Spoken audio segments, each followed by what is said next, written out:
What's up, everyone? I'm back in my garage a few days after I posted that original video, which has gotten tremendous views. It's gotten me a couple thousand followers, way beyond my expectations. I want to thank you guys so much. I know it seems like all I do in these videos and posts is just keep thanking and thanking, but I am incredibly thankful over the last week how much support I've gotten, and the proof's in the pudding because I'm getting all of these people motivating me to make these videos. So here I am.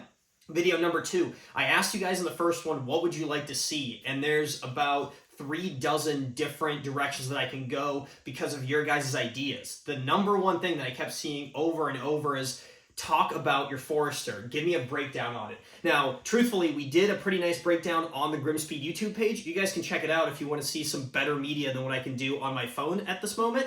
But I want to break it down maybe even a little bit further. And instead of trying to fit every detail into one episode, I'm thinking we do an episode about the exterior, the interior, the underside, the engine, things like that. So it seems natural to start on the exterior of the car. I'm going to move the camera up there and I'll meet you up front. I figured the front end of this car is a great place to start because there's so much going on up here. It's pretty far removed from what you would picture an 04 to 05 Forester to look like. There's really not a single part here that hasn't been untouched or modified in some way. So before I get deep into that, I do want to mention I'm going to film this in like a 2 or 3 minute explanation, and then what I'll do is after I'm done with all of the car, make a little montage of the up-close stuff that I'm talking about. That way you can see exactly what it looks like. And I would encourage you to hit the comments and ask me if you need any more information on how I did something, where I sourced it. I'll do my best to write up a complete list in the description of all the mods on this car, but I know a lot of Forester people are interested. I get tons of DMs asking about these individual pieces, and although I'm not going to grab the camera and film each one, you will get to see them a little bit closer than this. So let's get to it. The kind of main event on this car that makes it different is the hood area. Typically, the FXT comes with a scoop from factory, and that's to feed cool air on top of the intercooler. Now, because I'm running a front mount intercooler, I no longer need that, and I decided to change to this D-Max style vent, which I molded into a non-turbo Forester hood. Those are really easy to find. Every junkyard has a couple of them. I picked one up, cut a big hole in it, molded it with body filler and the appropriate bonding agents, and then had it painted. And this is what it came out looking like, which I'm extremely happy with. While I was doing that, I also deleted the wiper nozzles up top and then added a couple Aerocatch hood latches, which are awesome. I use them in pretty much all of my builds. The Cressida has them, the Impreza has them, and going forward, my cars will have those. Really safe system and keeps the hood in place. Now down here, there's a ton going on too. The OEM bumper for these is really rounded, super boring. There's not a whole lot of lip options. So what most Forester guys go for is this JDM Cross Sports setup. Now that is the upper portion of the bumper, the lower kind of large lip that goes here, and then the grille and under headlight trim pieces. I had those painted to match. I wrapped the bottom for the two-tone look, which we'll get to see a little bit better on the side. And then I added these fog light cover deletes. The big thing I did on the bottom is a M Sports style lip, which I basically had custom made to fit this setup. Had it shipped from Russia before everything went down, so it's going to be hard to get now, but I believe there might be some places stateside to source them. So that's kind of the complete look of what's going on up here. I think we should move on to the side of the car and take a look at the wheels, take a look at all the modifications I've made to make it look a little bit more aggressive than it came out of the factory. If you haven't noticed by now, there's a number of modifications on my Forester that you don't typically find on other Subarus, and maybe that's part of the appeal of the whole thing and why people love this build so much. And really, I have the drift culture to thank for that. I am so inspired by the builds and the cars and the people and the aesthetics in drift culture that I tried to bring as much of that as I could to the Subaru without making it look ridiculous. Now, the reason that the two cultures are typically a little bit disconnected is because obviously these cars are all-wheel drive from the factory. They are not drift cars. You'd really have to convert your car over to rear-wheel drive like I've done with this in order to really live up to that aesthetic for it to make sense. So I get kind of a pass for having some of these modifications in my book. The big thing that you're going to see first and foremost are these work VSKF wheels. They are a super hate it or love it wheel. I'm curious whether you guys hate it or love it. Let me know in the comments. Obviously, I've been running these for years and I love them. I got them re-powder coated this gunmetal gray with a lot of flake in it. Sizing, they're 18.9.5 plus 18 with about a 5mm spacer to clear the Cadillac ATS Brembo. Those Brembos, the brake setup, I'm going to talk about in a future episode. But moving right along, let's take a look at the side skirts. These are Zero Sport style side skirts. Typically on a factory Forester, you're gonna have a three-piece design. You're gonna have a section here, one under here that's really skinny, not aggressive, and one in the back. What I did was I sourced these also from Russia, did a little bit of fiberglass work, and it gives it more of a sleek and aggressive aesthetic at the same time. Same with these panels on the side. So the 04 to 05 Forester came with these bumpy panels, but you could source ones from an 06 to 08 Forester. Again, from the junkyard, they're not crazy expensive, and they pop right on. So I wrapped it the same two-tone color around the whole car, and it looks a lot cleaner and smoother than it did before. The two-tone is actually a nod to the earlier generation Foresters, the SFs. They came factory with a white and gray two-tone that I've always absolutely loved, so I wanted to mimic that on my SG generation, that 04 to 08.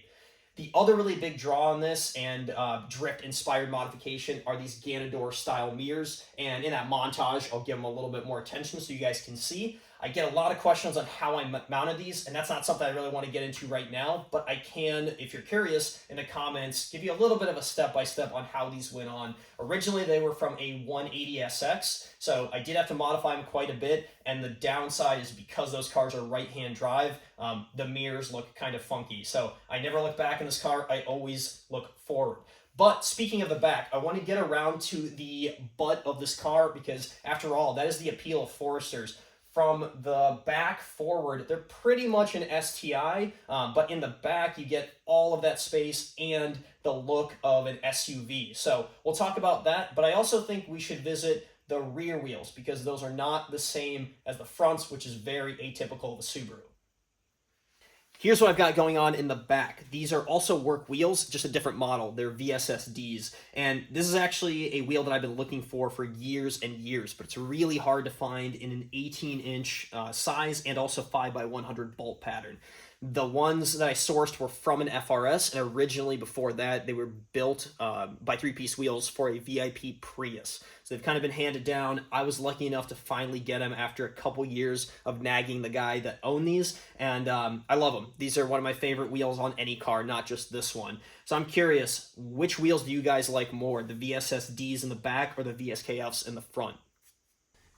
Before you say anything, I do realize how awkward it is that I have a giant Grimspeed logo on the back of my car, but I deliberately wanted to keep it on for this video because it's a great example of some of the creativity that we were able to have at work. One of our media guys, Owen, designed this, printed it, and laid it on the car for a local event, and I've kept it on ever since because it's such a cool mix of that drift styling, representation of the company, having a bit of a varied logo, and my own Instagram handle on there. So that's a piece I really love, and I think I'll end up ceremoniously pulling it off, maybe replacing it with something similar, but I think you guys deserve to see that. The other stuff I want to talk about, let's start with the custom touches. The thing you can't probably see there, but you will in the montage, are these roof rail deletes. I pulled the OEM ones, which are about 2.5, 3 inches tall. They look kind of awkward. Some people paint them to match, but I wanted to go the extra step and actually lay fiberglass in the channel that they left after they were removed. They look pretty good. I definitely wouldn't look at them up close, and I could do a better job the next time around, but it's a pretty good start for one of my first times working with fiberglass. The other custom touch is this little wiper delete right here.